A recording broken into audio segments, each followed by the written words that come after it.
तो दोस्तों आज हम फिर से आपके लिए लेकर आए देश और दुनिया की सभी ताज़ा बड़ी खबरें फटाफट एक एक करके विस्तार से आज आपको बताएंगे। तो वीडियो को अंत तक जरूर देखें दोस्तों। वीडियो बनाने में हमें काफ़ी मेहनत लगी है, तो वीडियो को दिल से लाइक कर दें। जी हाँ दोस्तों, पहली खबर मैं आपको बता दें कि ज्ञानवापी मस्जिद पर कोर्ट के फैसले पर भड़की महबूबा मुफ्ती बोली, इस फैसले का देश में भड़का सकता है दंगे। तो वहीं आपको बताएंगे दोस्तों कि गुजरात के सभी विधानसभा सीटों पर चुनाव लड़ेगी आम आदमी पार्टी। अरविंद केजरीवाल ने किया ऐलान, भाजपा को झटका। तो वहीं आपको बताएंगे दोस्तों कि गुलाम नबी आज़ाद का बड़ा बयान, कहा अनुच्छेद 370 किया जा सकता है बहाल। तो वहीं आपको बताएंगे दोस्तों कि पश्चिम बंगाल के मुख्यमंत्री ममता बनर्जी ने बीजेपी पर साधा निशाना, गुंडों को लाने का लगाया भाजपा पर आरोप। तो वहीं आपको बताएंगे दोस्तों कि सत्यपाल मलिक का बड़ा बयान, कहा एमएसपी को मांग को लेकर किसानों को दोबारा आंदोलन करने की जरूरत, मोदी अमित शाह की बड़ी मुश्किलें। तो दोस्तों सभी खबरों की जानकारी एक एक करके विस्तार से बताने वाले हैं दोस्तों। इससे पहले आपसे एक छोटी सी रिक्वेस्ट करें दोस्तों, अगर आपको भी लगता है कि देश में होने वाले तमाम चुनाव ईवीएम से ना होकर के बैलेट पेपर से होना चाहिए, अगर आप भी मेरे बात का दिल से समर्थन करते हैं तो आप इस वीडियो को लाइक करके चैनल को सब्सक्राइब जरूर कर लीजिए और साथ में बेल आइकन भी प्रेस कर लीजिए और वीडियो को ज़्यादा से ज़्यादा शेयर कीजिए। इसी बीच पर दोस्तों अगली खबर की और तो ज्ञानवापी मस्जिद पर कोर्ट के फैसले पर भड़की महबूबा मुफ्ती बोली, ऐसे फैसले देश में भड़का सकते हैं दंगे। जी हाँ दोस्तों, आपको बता दें ये बड़ी खबर सामने निकल कर आई दोस्तों कि उत्तर प्रदेश की वाराणसी जिला अदालत ने कल सोमवार को ज्ञानवापी श्रृंगार गौरी मामले की विचारणीय पर हिंदू पक्ष के हक में फैसले सुनाया तो इस मुस्लिम पक्ष के खारिज कर दिया। अब इस मसले पर जम्मू कश्मीर के पूर्व मुख्यमंत्री महबूबा मुफ्ती ने बेहद दखल अंदाज में टिप्पणी करते हुए कहा कि ऐसे फैसले दंगे भड़का सकते हैं। साथ ही कहा है कि कोर्ट ने अपने फैसले को नहीं मान रही है। मैं आपको बता दें कि फैसले पर निशाना साधते हुए जम्मू कश्मीर के पूर्व मुख्यमंत्री महबूबा मुफ्ती ने कहा कि पूजा स्थल अधिनियम के बावजूद ज्ञानवापी मामले पर कोर्ट का फैसले दगा भड़काया और ऐसे में सांप्रदायिक माहौल पैदा होगा जो भारतीय जनता पार्टी के एजेंडा है। इसको लेकर मैं आपको बता दें कि इसी तरह ऑल इंडिया के मुस्लिम पर्सनल लॉ बोर्ड ने ज्ञानवापी श्रृंगार गौरी मामले से जुड़े अदालत के फैसले को निराशाजनक करार देते हुए कहा है कि केंद्र सरकार 1991 का स्थल कानून का क्रियान्वयन सुनिश्चित करे। लेकिन मैं आपको बता दें कि मौलाना खालिद सैफुल्लाह रहमानी ने एक बयान कहा कि ज्ञानवापी के संबंध में जिला अदालत का प्रभावी निर्णय निराशाजनक और दुखावधी है। लेकिन मैं आपको बता दें इससे पहले जिला अनाजाती के विशेष अंजुम नेतृत्व मस्जिद के जाम में खारिज कर दिया गया, जिसमें मसले को बनाते चेस सवाल उठाया गया और मुस्लिम पक्ष की अदालत के इस फैसले का हाईकोर्ट को चुनौती देने की घोषणा की थी। लेकिन वहीं पर इलाहाबाद हाईकोर्ट ने वाराणसी के काशी विश्वनाथ ज्ञानवापी मस्जिद मामले को सोमवार का अगली सुनवाई तारीख 28 सितंबर को निश्चित कर दिया है। लेकिन यह मामला 20 अक्टूबर को सुप्रीम कोर्ट के समक्ष की सुनवाई के लिए आ सकता है।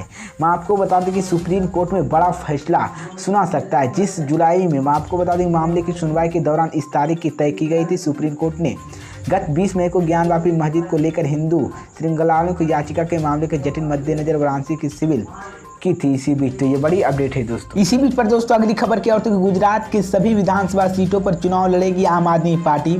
अरविंद केजरीवाल ने किया बड़ा ऐलान। जी हाँ दोस्तों, आपको बता दें ये बड़ी खबर सामने निकल कर आई दोस्तों कि आम आदमी पार्टी आपके राष्ट्रीय संयोजक और दिल्ली के मुख्यमंत्री अरविंद केजरीवाल ने सोमवार को ऐलान किया कि 2022 के गुजरात विधानसभा चुनाव में पार्टी राज्य की सभी 182 सीटों पर चुनाव लड़ेगी। उन्होंने कहा कि आम आदमी पार्टी ही भाजपा और कांग्रेस के खिलाफ एक भरोसेमंद विकल्प और गुजरात को जल्द बदलाव होगा।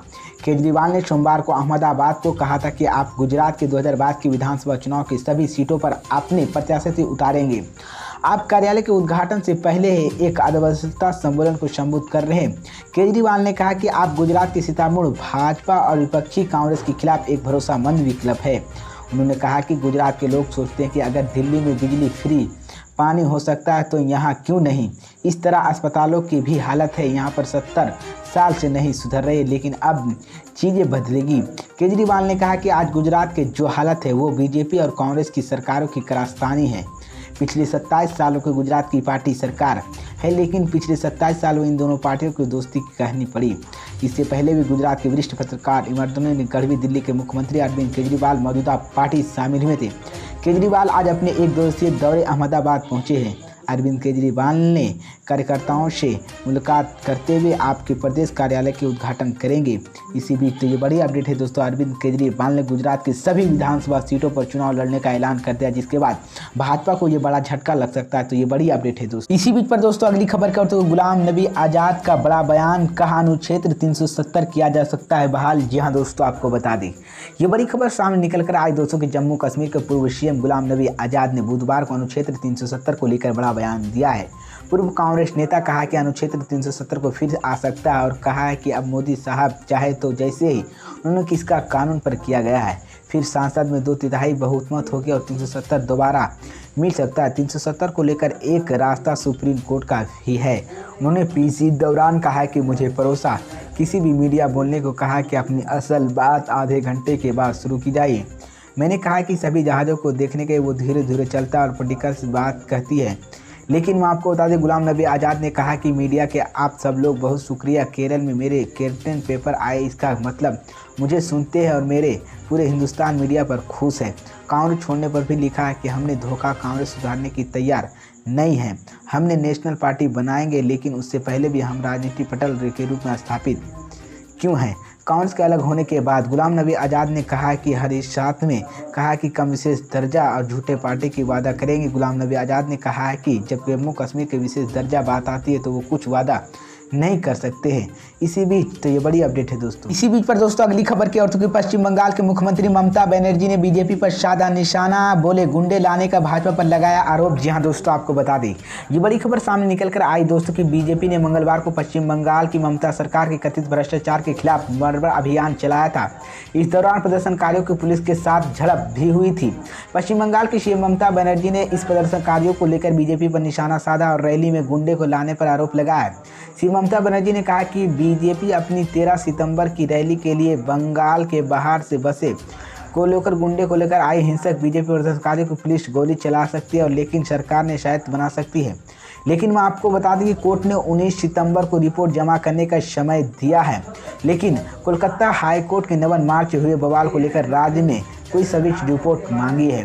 दरअसल बीजेपी ने दिनों सीतामढ़ी तृणमूल कांग्रेस टीएमसी सरकार के खिलाफ पश्चिम बंगाल सदस्यता और नवन मोर्चा निकाला था और पुलिस ने इस मार्च की अनुमति नहीं थी। विरोध मोर्चा के दौरान भारतीय जनता पार्टी कार्यकर्ताओं को पुलिस के बीच कई जगह झड़प भी हो गई है। प्रदर्शनकारियों को तीर बितीर करने के लिए पुलिस ने वोटरों कौन आंसू गैस छोड़े और तृणमूल कांग्रेस के राष्ट्रीय महासचिव सांसद अभिषेक बनर्जी ने इस घटना का वीडियो शेयर करते हुए ट्वीट कर कहा कि बंगाल ही नहीं बल्कि पूरे देश में देखा कि बीजेपी के ये गुंडे हमारे राज्य साथ क्या करना सक्षम है। इसी बीच पर दोस्तों अगली खबर की ओर तो कि सत्यपाल मलिक का बड़ा बयान, कहा एमएसपी मांग को लेकर किसानों का दोबारा आंदोलन करने की जरूरत, मोदी को बढ़ी मुश्किलें। जी हाँ दोस्तों, आपको बता दी ये बड़ी खबर सामने निकल कर आई दोस्तों कि मेघालय के राज्यपाल सत्यपाल मलिक ने मंगलवार को अलीगढ़ किसानों के पक्ष में बोलते हुए केंद्र सरकार पर जमकर हमला बोला है। सत्यपाल मलिक ने कहा कि किसानों के एक बार और आंदोलन करने की जरूरत है, एमएसपी पर सरकार ढिलाई बरत रही है। दरअसल कि मेघालय के राज्यपाल सत्यपाल मलिक सोमवार को किसानों व जुटे गढ़ कहने के लिए मैं आपको बता दें कि उन्हें कार्यक्रम में शामिल होने पर आए थे। दिल्ली के सड़क मार्ग के जरिए राज्यपाल द्वारा करीब क्या की थी।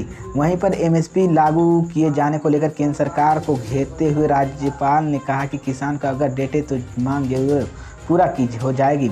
मुझे लगता है कि एक बार फिर से किसानों को आंदोलन करना चाहिए।